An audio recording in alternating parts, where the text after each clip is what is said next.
Xitoy doiralari 2 yildan buyon kengaytib qurayotgan atalmış tarbiyalash markazlari nomidagi yig'ilish lagerlarida musulmon turklarni qo'lga olganligi haqidagi ayblashlarni rad qilib kelgan bo'lsa-mu, haqiqat bir-birlab o'tirg'a chiqmoqda. Yaqında Sharq Turkistonni ziyorat qilgan Vice xabar agentligi muxbirlari garchi Xitoy soqchilari izg'i tushib olgan bo'lsa-mu, rayonda maxfiy holda shohid bo'lgan ishlarini bir-birlab ekranlardan namoyon qildi.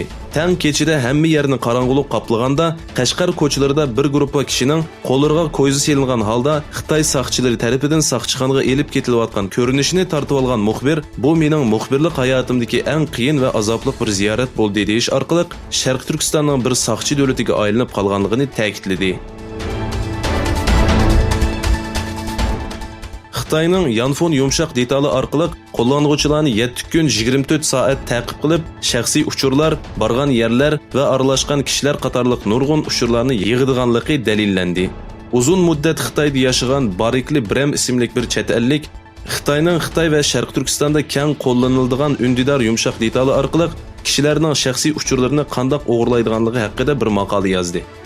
U Ündidar hamma narsani ko'rdi nomli bu maqolada Ündidar qo'llanuvchisining atigan qanchada o'rnidan turganligi, kimlar bilan nima deyishganligi va hatto o'zidan boshqa hech kim bilmaydigan uchurlarning osonla o'g'irlanadiganligi haqida to'xtaldi.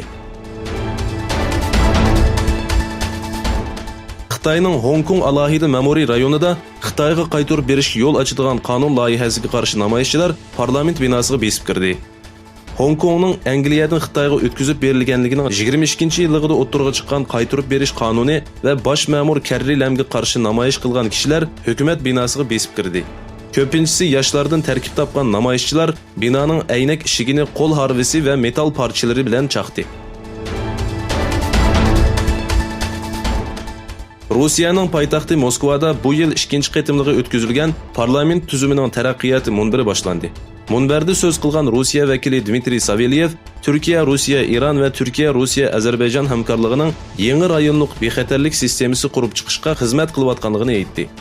Rossiya va Turkiya parlamentlari do'stlik gruppasining muavin maslashtiruvchisi Savelyev, dunyoda qutblashish ig'ir bo'lgan kunimizda parlamentlar orasi diplomatiyaning davlatlar orasidagi munosabat va o'zaro tushunishni burunqi saviyaga elib boralaydiganligiga ishonganligini aytdi.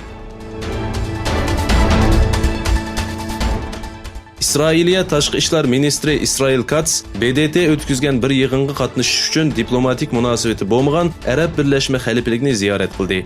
İsrailiya Tashqi ishlar ministrligi e'lon qilgan bayonotda aytilishicha, BDT o'tkazgan muhit yig'iniga qatnashish uchun kelgan Katz yerlik doiralar bilan uchrashgan.